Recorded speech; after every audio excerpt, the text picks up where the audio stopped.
Taxila hospital से मुतल्लिक social media पर और मसीही हलकों में काफ़ी दिनों से चर्चा हो रही है। इसके मुहर्रकात क्या हैं, यह मामला यहाँ तक कैसे पहुँचा, आइए आज हम आपको बताते हैं। क्रिश्चियन हॉस्पिटल टेक्सला की बुनियाद 1922 में डॉक्टर जॉन ग्रेगरी मार्टन ने रखी, जो प्रेस्बिटेरियन चर्च यूएसए के एक मिशनरी ख़ानदान से ताल्लुक़ रखते थे। 27 एकड़ पर मुहैयत यह अस्पताल अपनी तिब्बी खिदमात ख़ास तौर पर आँखों के ऑपरेशन के लिए जाना जाता था। 2001 तक इस अस्पताल में जनरल सर्जरी के साथ साथ आंखों के लगभग 14,000 ऑपरेशन सालाना किए जाते थे, मगर आज यह तादाद गिरकर महज 1200 से लेकर 1300 सालाना तक पहुंच गई है। आखिर ऐसा क्या हुआ कि 100 साल से कायम यह अदारा आज ना तो अपने मुलाजमीन को तनख्वाहें दे पा रहा है, बल्कि हर रोज़ इससे मुतल्लिक तशवीशनाक खबरें सुनने को मिलती हैं। इस मामले की तहकीक हमने कुछ अर्सा कबल शुरू की थी ताकि जामिया तौर से हक़ाइक़ इकट्ठे करके आपके सामने रखे जाएँ और आप खुद इस बात का तयन करें कि आखिर टेक्सला हॉस्पिटल और दीगर मसीही इदारों के जवाल की वजह है क्या। टेक्सला क्रिश्चियन हॉस्पिटल और Sialkot mission hospital Presbyterian medical board के मातहत काम कर रहे हैं। आपको ये बात सुनकर हैरानी होगी कि ये बोर्ड गुज़श्ता 6-7 साल से मिला ही नहीं था, जिसका भरपूर फ़ायदा टेक्सला हॉस्पिटल की मौजूदा इंतजामिया ने उठाया। अस्पताल के मेडिकल डायरेक्टर डॉक्टर अशकनाज लाल, जो कि बोर्ड के सेक्रेटरी भी हैं, 2001 से इस ओहदे पर फायज हैं और तकरीबन उस वक्त से ही अस्पताल का जवाल शुरू हो गया था। मगर क्यों बोर्ड ने कभी उनसे इस बारे में बाकायदा जांच नहीं की, ये एक ऐसा सवाल है जिसका जवाब ना तो पुराने बोर्ड के चेयरमैन जस्टिस रिटायर्ड जमशेद रहमतुल्लाह के पास था और ना ही हाल ही में बने चेयरमैन पादरी मजीद एबल साहब के पास से हमें मिला। अस्पताल के डॉक्टर्स और दीगर मुलाजमीन के मुताबिक वो अरसा दराज से वहाँ की बिगड़ती हुई सूरत हाल से बोर्ड मेंबर्स को आगाह करने की कोशिशें करते रहे हैं, मगर किसी ने उनकी ना सुनी और यूँ मामला इस हद तक बिगड़ गया कि अस्पताल के अंदर एहतजाज होने शुरू हो गए और इंतजामिया और मुलाजमीन में तनाव बढ़ता चला गया।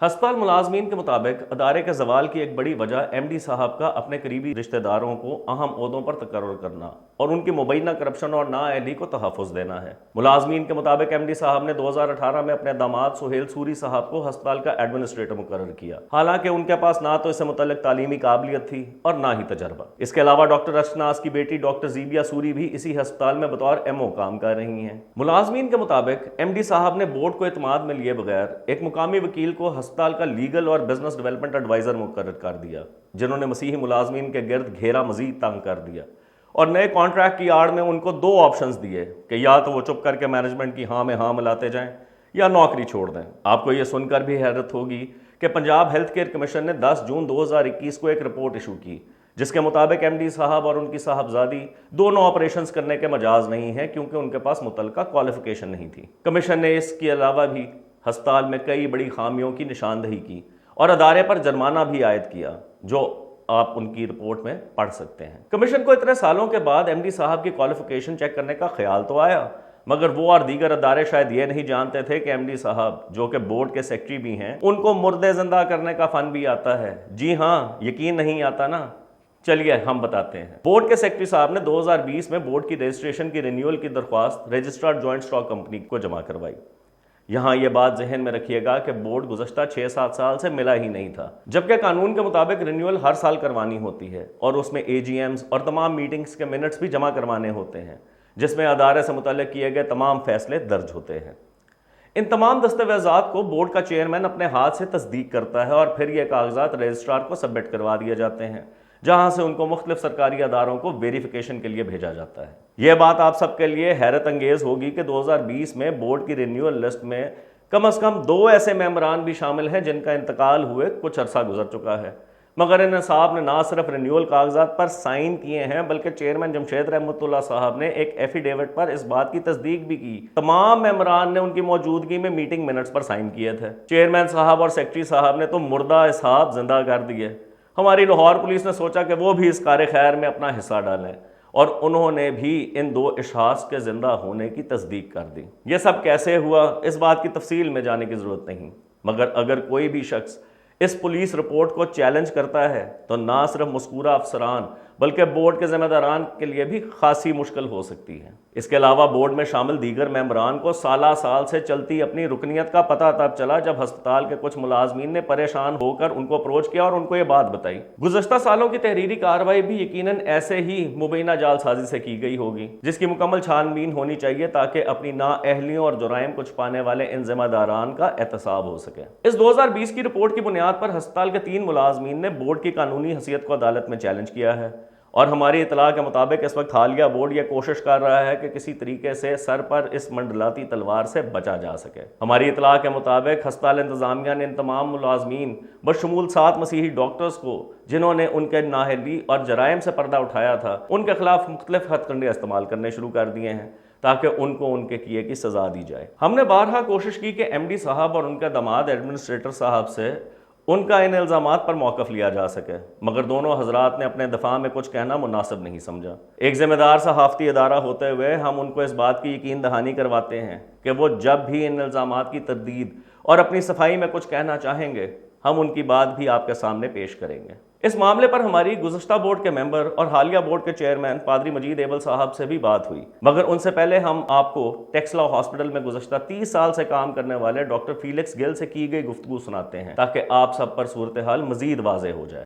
ऐसा है कि डाउनफॉल तो पहले से हो रहा था, लेकिन रॉक बॉटम हिट हुआ जब कोविड की वजह से हॉस्पिटल बंद होने शुरू हुए थे। मार्च 25 तक हमने काम किया था। हमारी एडमिनिस्ट्रेशन ने मीटिंग कॉल की और कहा कि क्योंकि कोरोना है तो हम हॉस्पिटल बंद कर रहे हैं। तो हमने 25 डेज काम किया और बाकी 4 या 5 दिन हमने काम नहीं किया। अब एडमिनिस्ट्रेशन के पास मौका कुछ ऐसा मिल गया, क्योंकि पहले भी एक रंच में थे, इन्होंने हमारी सैलरी जो थी वो बहुत लेस करके दी। जब इनसे पूछा कि आपने इतनी कम सैलरी दी है तो वो कहने लगे जी कोरोना की वजह से अस्पताल बंद हो गया था, इसलिए कोई काम नहीं हो सका। तो इनके पास ऑलरेडी डेफिसिट था और जो र्यूमर्स प्रदर्शित कर रहे थे वो ये थे कि चर्च फंड से सैलरी। हाँ जी, I have come across documents जिसमें वो कहा गया कि अभी तक मेरे सामने 2.5-3 करोड़ रुपया जो है वो हॉस्पिटल जो है वो चर्च फंड से ले चुका होगा। हाँ, कुछ ऐसे ही एग्जैक्ट फिगर तो अंदाजा नहीं है, लेकिन चर्च फंड से दिए हैं गए हैं। और वो भी सेक्रेटरी जो चर्च का सेशन का है, जो डॉक्टर अशनाज जी हैं डायरेक्टर, उन्होंने सोल अपनी उससे दिए हैं एल्डर साहिबान से, पादरी साहब से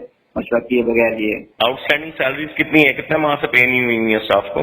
2.5 सैलरीज लास्ट ईयर की हैं जो नहीं दी उन्होंने, और अभी जो है वो अप्रैल की हमें मिली थी, मई के ऑनवर्ड ने की सैलरीज नहीं है, 4 मंथ्स बनते हैं। अच्छा डॉक्टर साहब, एक और उसमें जो चीज सुनने में आ रही है कि वहाँ पे हॉस्पिटल के एक डाउनफॉल की ये भी वजह है कि वहाँ पे जो करंट MD हैं उन्होंने अपने फैमिली मेंबर्स को, some of whom are not qualified, उनको अपॉइंटमेंट उनकी की हुई ऑन की पोजीशंस। क्या this is also one of the reasons? हाँ जी, this is one of the reason also कि जो हमारे डायरेक्टर हैं डॉक्टर अशनाज, उनके सन इन लॉ जो है वो एडमिनिस्ट्रेटर हैं। What is his qualification, are you aware of it? नहीं, एक्सपीरियंस उनका पिज्जा हट का है और शायद MCB में कहते थे उन्होंने कुछ काम किया है, BCom किया हुआ है उन्होंने, और इसके अलावा कोई डिग्री नहीं है। पैसे ना होते हुए पौधों पे, अपने घर के गेट पे AC 4 लग गए उनके घर, मतलब अपनी पर्सनल चीजों पे ज्यादा जोर देते रहे और ना कि ये देखते हुए कि हाँ पैसे नहीं है तो क्या क्या कैसे चलना चाहिए। अभी रिसेंटली 2 महीने पहले पंजाब हेल्थ केयर कमीशन ने भी विजिट किया था हॉस्पिटल को, और मेरी इतला ये है कि उसको फाइन भी किया गया था। One of the reasons was कि उन्होंने कहा कि यहाँ पे जो MOs हैं, इंक्लूडिंग द मेडिकल डायरेक्टर, और उनकी मेरे ख्याल में बेटी भी डॉक्टर रीबिया भी serving in the hospital, they don't have post graduate degrees and they are not qualified to carry out operations. तो डॉक्टर साहब, इस चीज का पहले किसी को इल्म था? इससे पहले कभी पंजाब हेल्थ केयर कमीशन आया था? ये सारी क्या सिचुएशन है, जरा थोड़ा सा एक्सप्लेन करेंगे कि अंदर का क्या मामला था? जी, पंजाब हेल्थ केयर कमीशन पहले आया था, उन्होंने इस हिसाब से नहीं देखा था इनकी डिग्रीज। और डॉक्टर अर्चना की एक डिग्री है, ऑस्ट्रिया से इन्होंने किया हुआ, सर्जरी में कोई डिप्लोमा किया हुआ है, लेकिन लॉन्ग टाइम अगो किया हुआ है। वो आप पता नहीं PMDC या जो PMC है उसको रिकग्नाइज नहीं करती है, कुछ ऐसा है, तो इसलिए उन्होंने कहा था कि आप वेरीफाई करवा लें ऑस्ट्रिया से, तो फिर आपका कुछ देखा जा सकता है। तो इस हिसाब से उनकी सर्जरी बंद कर गए थे। इनकी बेटी जो है उसने कोई पोस्ट ग्रेजुएशन नहीं हुई, ऑर्डिनरी MBBS है, वो सर्जरी करी थी, उनकी सर्जरी बंद कर गई। अभी फिर वो नहीं, जनरल साइड पे है, not an I doctor, eye specialist नहीं है ना, आई डॉक्टर है। अच्छा, सो अब किस तरह हॉस्पिटल में अब कौन ऑपरेशंस कैरी आउट कर रहा है? How many doctors have post graduate degrees? Surgery में कोई भी नहीं है। एक डॉक्टर साहब थे, डॉक्टर जूलियस, वो इन्हीं जब हमारी रॉक बॉटम हिट किया था मार्च में लास्ट 2020 में, तो तब वो छोड़ के चले गए थे। वो कहने लगे कि ये टाइटैनिक डूब गया है, ये रिवाइव नहीं हो सकता, मेरे पास कुछ पैसे हैं तो मैं वो प्राइवेट प्रैक्टिस में लगा लूं तो मैं उसमें सर्वाइव कर दूं, and he is doing good. आप भी सर्जरीज करते हैं? जी, मैं आई सर्जन हूँ, आई स्पेशलिस्ट हूँ, आई सर्जरी करता हूँ। अच्छा, तो आपके ऊपर वो बार आती है ये वाली पोस्ट ग्रेजुएट की? Do you have a post graduate degree? जी, मैं पोस्ट ग्रेजुएट ही हूँ। मेरे साथ जो है कोलीग्स मेरे डॉक्टर अख्तर हैं, वो एमसीपीएस हैं, डॉक्टर तारा हैं जिनको इन्होंने टर्मिनेट किया डाउन साइजिंग के बाद में, फिर बाद में डिग्री का कुछ लगा दिया, वो भी पोस्ट ग्रेजुएट हैं। हमारी मैडम जो बॉस है वो भी पोस्ट ग्रेजुएट है, तो हम सर्जरीज कर सकते हैं विदाउट एनी सुपरविजन। ओके। अच्छा डॉक्टर साहब, ये जो सारा सिलसिला शुरू हुआ अभी मुझे ये भी पता चला कि बोर्ड की जब रजिस्ट्रेशन रिन्यूअल, अव्वल तो बोर्ड की मीटिंग ही नहीं हुई इन द लास्ट 6 years, ये तो आई हैव इंफॉर्मेशन। एंड फिर जो जितने भी ये मामला थे उसके अंदर जो वहाँ के डॉक्टर्स थे, they have been repeatedly approaching उस प्रीवियस बोर्ड के जो लोग थे, उनको उन्होंने जाकर बड़ा अप्रोच की, लेकिन वो बात नहीं बनी। तो फिर ये सामने खबर आई कि बोर्ड की कॉन्स्टिट्यूशन जो है, जो इन्होंने 2020 में अप्लाई की थी रजिस्ट्रेशन, वो चैलेंज हो गई थी जॉइंट स्टॉक्स कंपनी में। तो उसमें से एक एप्लीकेंट आप भी हैं, तो जरा थोड़ा सा उसके बारे में अगर आप ऑडियंस को बता सकें कि क्या स्टेटस है उसका। वो ऐसे हुआ था कि हम जब मार्च में सैलरीज नहीं मिली थी हमें, तो फिर हम डॉक्टर्स इकट्ठे हुए थे। हम 7 डॉक्टर्स हैं जो सारे इकट्ठे थे। तो उसमें हमारी बॉस जो यहाँ पे मोर देन 60 ईयर्स से सर्व कर रही है, मिसेज लाल, प्रमीला लाल, डॉक्टर लाल की भाई, वो भी शामिल थे। हमारे साथ लाहौर भी गई वो गर्मियों में। बोर्ड के मेंबर्स जमशेद रहमतुल्लाह और आफ्ताब सुलेमान से मिलने, यही 2 थे जो मिलने के लिए थे। बाकी पता नहीं बोर्ड मेंबर्स थे ही नहीं। ये बात है अप्रैल की। हमने पहले एप्लीकेशन लिखी, उसको मुख्तलिफ फोरम पे भेजा, फिर बोर्ड से हमने बात की, तो वो ने कहा जी आप आए, आपकी ग्रीवेंस हम सुनेंगे। हम विद प्रूफ एडमिनिस्ट्रेटर के खिलाफ भी एक और प्रूफ भी था कि उन्होंने 5,20,000 की 2 थर्मोस्कोप खरीदी थी, जो बाजार में बहुत कम कीमत की आती हैं, और जिस कंपनी से खरीदी थी वो सिर्फ जनरेटर्स डील करता है और वो कुछ डील नहीं करते। तो इन्होंने थर्मोस्कोप की थी और उनके प्रूफ भी थे। जो हमारे हॉस्पिटल के एक बिन्यामीन पॉल हैं, उन्होंने वो केस भी किया था और उनसे उन्होंने डील कोई की थी क्योंकि उनके पास जो भी प्रूफ थे। अच्छा, तो जब हम अप्रैल में इनके पास गए बोर्ड के पास, तो इन्होंने हमारे प्रूफ के बावजूद हमें इन्होंने जलील ही किया कि ना हमारी बात सुनी और हमें ही कल्प्रिट बना के इन्होंने पेश करने की कोशिश की। हम उसके बाद इनको एक रिमाइंडर दिया, उसकी भी हमारे पास कॉपी मौजूद है। जब ये नहीं हुआ तो इन्हीं के बोर्ड मेंबर्स में से एक शख्स ने हमें प्रूफ भेजा कि ये जो बोर्ड मेंबर्स हैं इनकी पुलिस वेरिफिकेशन हुई है और रजिस्ट्रेशन के लिए अप्लाई हुआ है, और उसमें डेड मेंबर्स हैं, डिसीज मेंबर्स हैं। हाँ जी, दो जो है डिसीज हैं एटलीस्ट उसमें, एक डॉक्टर अनस लाल है, एक एचएम साबर साहब है। तो वो इन्हीं के बोर्ड मेंबर ने हमें दी। अब अपने फेवर हासिल करने के लिए, अपने गोल्स हासिल करने के लिए उन्होंने हमें दी। जब हमको मिली तो हमने फिर जॉइंट स्टॉक कंपनी से रिव्यू किया, उन्होंने हमें वेरीफाइड कॉपीज भेज दी कि हाँ वाकई ये ट्रू है। तो फिर हमने इनको अप्रोच किया कि तो ये कहने की खैर है, मर गए हैं तो कोई बात नहीं। जरा ये बताइए कि in your opinion, you have been associated with the hospital for the last 3 decades, what is the way forward? आप किस तरीके से हॉस्पिटल को देखते हैं कि रिवाइवल इसका हो सकता है? क्या स्टेप्स लेने चाहिए बोर्ड को और मैनेजमेंट को? देखिए, जो है ना मैनेजमेंट, उनकी विजन नहीं है, उनकी कोई बिजनेस ओरिएंटेड दिमाग नहीं है। मतलब जो डायरेक्टर हैं, जो एडमिनिस्ट्रेटर हैं, वो दोनों के दोनों, उनकी कोई विजन नहीं है कि हॉस्पिटल को हम कैसे आगे ले जा सकते हैं, हम कैसे इस चीज को। हमारे डॉक्टर्स अभी भी सोचते हैं कि yes this hospital can fly again, लेकिन एडमिनिस्ट्रेशन ये नहीं हो, डायरेक्टर और एडमिनिस्ट्रेटर के साथ नहीं। आइए आप सुनते हैं कि बोर्ड के चेयरमैन पादरी मजीद एबल का इस मामले पर क्या कहना है। मैं एक बात पे तो किसी के साथ, आप बाकी लोगों के साथ एग्री नहीं करता कि हॉस्पिटल का डाउनफॉल हो गया है। अदारे बनने में सदियां लगती हैं।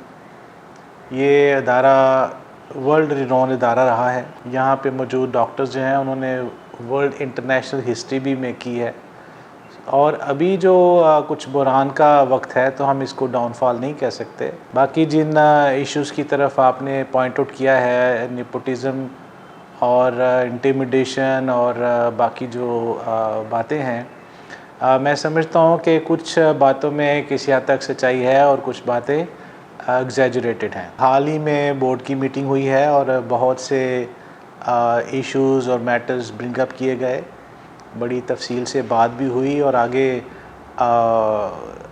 इन और डिटेल में इन पे काम करने के लिए डेलीगेट की गई पावर्स वगैरह, जिन बातों पे तवज्जो देने की ज़रूरत है दी जा रही है और खुदा उनके फजल से एक एक करके सब बेहतर होती जाएंगे। डॉक्टर साहब, अभी रिसेंट बताएं कि कितनी देर हुई है जो प्रीवियस बोर्ड था वो कब आया था, इट वाज कॉन्स्टिट्यूटेड, और कितना अरसा जो था वो बोर्ड नहीं मिला था? कुछ इस वक्त की सूरत हाल कुछ ऐसी है, चंद एक एम्प्लॉइज़ हैं जो लिटिगेशन में इन्वॉल्व हो गए और इस वजह से कुछ ऐसी बातें हैं जो मैं खुल के भी कर नहीं सकता, लेकिन मैं ये फ़िलहाल कह सकता हूँ कि हॉस्पिटल का जो बोर्ड है इंटैक्ट है और जो हाल ही में मीटिंग हुई है ये इसका सबूत है। व्हाट अबाउट द टाइम, अभी ये 2020 में जो एक लिटिगेशन आपकी चल रही है जिसके अंदर हॉस्पिटल की registration, even Presbyterian medical board की रजिस्ट्रेशन जो है, इट्स एन प्रिकेरियस सिचुएशन, जिसके अंदर जो लिस्ट हमारे पास भी आई उसके अंदर कुछ ऐसे मेंबर्स भी इंक्लूडेड हैं बोर्ड के अंदर who have passed away quite some time ago, and most of the board members didn't even know that they were on the board, yet the list was approved. उसके ऊपर यहाँ तक कि जो मुतलका पुलिस अदारे हैं उन्होंने भी अप्रूवल अपनी दी हुई है, उन्होंने भी जिंदा किया हुआ मरे हुए लोगों को। उसके ऊपर ये कैसे हुआ ये सारा प्रोसेस? आप भी उस बोर्ड का हिस्सा थे। मरे हुए लोगों को ज़िंदा करने वाली बात इतना एक्सट्रीम पे इसको लेके नहीं जाना चाहिए। कुछ ऐसे नाम हैं जिनको कोई शख्स अपनी पर्सनल कैपेसिटी में चेंज नहीं कर सकता था, बल्कि ये लिस्ट जो है ये तो एक दयानतदारी का सबूत है कि सिर्फ़ ज़रूरत को पूरा करने के लिए अपने हाथ से चेंजेस कर लेना वो नहीं किया गया। जिस तरह से वो लिस्ट थी उनके पास, उन्होंने उसको फॉरवर्ड किया।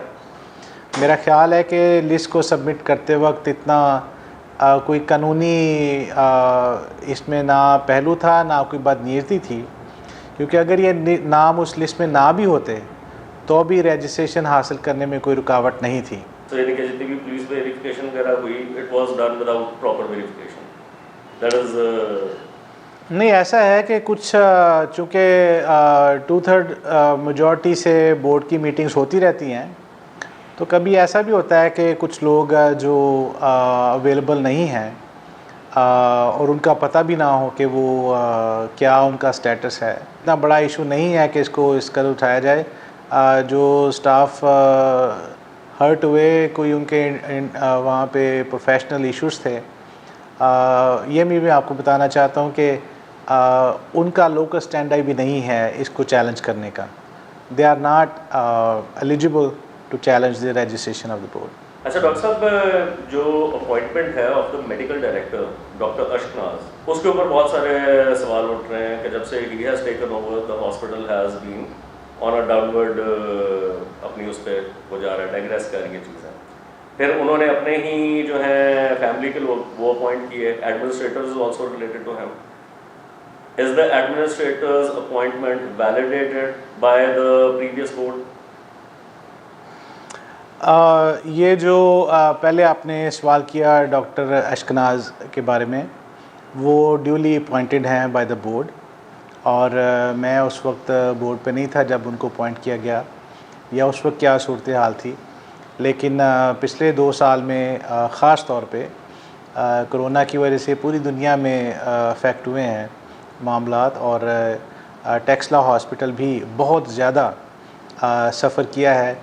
कुछ 1-2 और भी बातें इस वक्त हाईलाइट की जा सकती हैं जिनकी वजह से फाइनेंशली वो सफ़र किया है, but there are good reasons for that. आपका क्या है डॉक्टर जो सुहेल सूरी साहब है एडमिनिस्ट्रेटर वहाँ पे, सबसे ज़्यादा वो कह रहे हैं कि जिस वहाँ से जो इशू उठ रहे हैं कि ये सारे जो बैंक अकाउंट्स भी फ्रीज हो गए हैं, तीनों सैलरीज जो है 1 साल से नहीं दी गई। This is what majority of the employees are saying. हाँ, इस वक्त जो हॉस्पिटल के मैंने खुद स्पेशली लास्ट 2 वीक्स में 2 विज़िट्स किए हैं और मैं स्टाफ से भी मिला हूँ। मैं स्टाफ के साथ बहुत ज़्यादा सिंपथाइज़ भी करता हूँ कि पिछले 4 महीने की सैलरीज जो हैं वो रेगुलर नहीं रही हैं। कभी partly they have been paid but they not been paid their full salaries for last 4 months. और जब हमारी बोर्ड मीटिंग हुई इसमें इस पे बड़ा फ़िक्रमंदी के साथ इस पे बातचीत की गई है और खुदा ने चाहा तो जल्दी इन मसाइल पे काबू पाया जाएगा। So administrative appointment है, you feel it's on merit that he is doing a good job. Is he qualified for that? मैं कुछ मैटर जो हैं वो बेहतर है कि वो बोर्ड तक रहें। इस वक्त तक जो लोग वहाँ पे काम कर रहे हैं we can not speak about them anything adversely, लेकिन मैं ये ज़रूर श्योर कर सकता हूँ कि जो वहाँ पे रिज़ाइनमेंट्स हैं, जो डॉक्टर्स की, स्टाफ की वहाँ पे उनको प्रॉब्लम्स हैं या वो रिजेंटमेंट फ़ील करते हैं, पूरी कोशिश की जाएगी कि उनका हल ढूंढा जाए उनके साथ मिलके। नहीं तो डॉक्टर साहब उसमें एग्जिस्टिंग जो है आपकी वहाँ पे डॉक्टर्स की जो फैकल्टी है पूरी, जो क्रिश्चियन डॉक्टर्स हैं, उनका ये कहना है कि व्हेन वी आर हियर हमें तनख्वाहें दी नहीं जा रही हैं, लेकिन जो बाहर से जो डॉक्टर्स हैं they have been allowed to अपना प्रैक्टिस एट टेक्स लॉ हॉस्पिटल, शाम को वो अपना इवनिंग क्लिनिक लगा लेते हैं। Even though the existing doctors there is a legal binding on them कि आपने नहीं करना। इस पे क्या आपका व्हाट वुड यू से? मैं इसके ऊपर भी हमारी काफ़ी बातचीत हुई है और कुछ कंसर्न्स जो हमने डॉक्टर्स से सुने हैं, जो एडमिनिस्ट्रेशन से सुने हैं, मैं आपको श्योर करता हूँ कि बोर्ड बहुत कीनली इस पे काम करेगा और ये हमारी प्रायोरिटीज़ में शामिल है। सो अभी हम ये समझें कि अभी जो करंट एडमिनिस्ट्रेशन है टेक्स लॉ हॉस्पिटल की, the board is going to support them and they are going to remain in place. ये सपोर्ट करने ना करने का मैटर नहीं है, प्लीज़ अंडरस्टैंड दिस, और ना ही ये ऐसा कोई मैटर है कि मैं यहाँ खड़े होके तो जजमेंट्स पास कर दूंगा लोगों पे। बड़ी जिम्मेदारी के साथ सारे मैटर्स को हैंडल करने की ज़रूरत है, मीटअप करने की ज़रूरत है। Do you have second line ready? Do you have all the requirements met? Even if you want to find replacements of people, so there are a lot of issues involved. तो it's not a simple matter कि मैं आप सवाल करेंगे मैं हाँ या ना में या अपनी जजमेंट डिक्लेयर कर दूंगा। हॉस्पिटल का, स्पेशली बोर्ड का, मैं समझता हूँ मिशन और गोल इस वक्त ये है कि जो चीज़ें इसको कमज़ोर कर रही हैं उन पे ध्यान दिया जाए। जो लोगों का गिला भी रहा है कि ये बोर्ड सुनता नहीं है, ऐसी बात नहीं है। खुदा की तरफ से एक टाइम होता है और अभी वी आर लिसनिंग। ये भी जो आपकी रिसेंट मीटिंग हुई है, obviously when you want to set things right, तो there is a process of accountability. तो मेडिकल डायरेक्टर साहब जो कि सेक्रेटरी भी हैं बोर्ड के, उनसे किसी ने पूछा कि जनाब आपके टेन्योर में ये सारी चीज़ें जो हुई हैं, सारी गड़बड़ हुई है, उसके क्या रीजंस हैं? हाँ जी, बिल्कुल पूछा है। कोई शो कॉज वगैरह इशू किया गया? In due time you will know. अच्छा डॉक्टर साहब, एक जो क्रिटिसिज्म बहुत ज़्यादा होता है कि हमारे अदारों का जो ये बीच में मसाइल आ जाते हैं, that is partially because and it has a major role is that उन पर्टिकुलर अदारों के ऊपर वो क्वालिफाइड लोग नहीं आते हैं। अब जिस तरह अभी ये हाल ही में एक मैंने भी देखा, आपकी नज़र से भी गुजरा होगा कि बात शुरू हुई है कि जी मेडिकल बोर्ड की पोजीशन जो है चेयरमैन की, it should have been of a professional doctor. The same is the case UCH के अंदर भी हमने जब इसके ऊपर भी प्रोग्राम किए तो वहाँ पे भी बहुत ज़्यादा इसके ऊपर हुई कि जी जो पर्टिकुलर अदारा है उससे रेलेवेंट आदमी जो है they should be on the boards. इस पे व्हाट इज़ योर ओपिनियन? मैं तो कहूँगा कि बड़ी नाइव लोग हैं जो इस तरह की क्रिटिसिज्म करते हैं। जहाँ डॉक्टर की ज़रूरत है वहाँ पे डॉक्टर अपॉइंट होगा, जहाँ पे एडमिनिस्ट्रेटर की ज़रूरत है, बिज़नेस के मैटर्स को डील करने की ज़रूरत है, वहाँ पे वो पर्सन क्वालिफाइड जो होगा वो अपॉइंट होगा। और कोई भी हमारा मेडिकल हॉस्पिटल ऐसा नहीं है जहाँ के डायरेक्टर्स जो हैं वो डॉक्टर नहीं है। डॉक्टर जीनो सियालकोट हॉस्पिटल बड़ा केपेबली चला रहे हैं। डॉक्टर अशनाज प्रॉपर डॉक्टर हैं और कितने अशरों से वो उस हॉस्पिटल में एज मेडिकल डॉक्टर काम कर रहे हैं। तो ये है वो जगह जहाँ पे डॉक्टर का होना ज़रूरी है। उसके साथ जो हमारा बोर्ड है उसकी फॉर्मेशन में एटलीस्ट आई थिंक 40% 50% उसमें मेडिकल प्रोफेशन ही के, जैसे दोनों हॉस्पिटल के डायरेक्टर्स जो हैं बोर्ड के मेंबर हैं। फिर दोनों हॉस्पिटल से एक एक स्टाफ मेंबर बोर्ड का मेंबर होगा। इस तरह से नर्सिंग स्कूल की प्रिंसिपल बोर्ड की मेंबर हैं। और फिर हमारे जो बाकी मेंबर्स हैं उनमें भी डॉक्टर्स भी शामिल हैं। ये कोई ऐसी क्रिटिसिज्म है जो नहीं है जो कि कोई नेक नीति से कर रहे हैं। मेरा ख्याल है कि some people are doing it just for sake of it. ये चर्च का इदारा है। चर्चेज़ के जो विज़न था शुरू से, वो चर्च लोगों ने देखा और चर्च के लोगों ने ही इसको फिर आगे इम्प्लीमेंट भी किया। आपने पादरी मजीद एबल साहब की गुफ्तगू सुनी, उनके मुताबिक तो सब अच्छा है, मगर आगे क्या होने जा रहा है और क्या वाकई ही ये अजीम अदारा दोबारा अपने पैरों पर खड़ा हो पाएगा, ये तो वक्त ही बताएगा। मगर ऐसे ही इन अदारों के बोर्ड्स और इंतज़ामिया में कुर्बा परवरी और नाअहल और करप्ट लोगों की पुष्टपनाही जारी रही तो वो वक्त दूर नहीं जब हम इन मसीही असासों से मुकम्मल तौर पर हाथ धो बैठेंगे।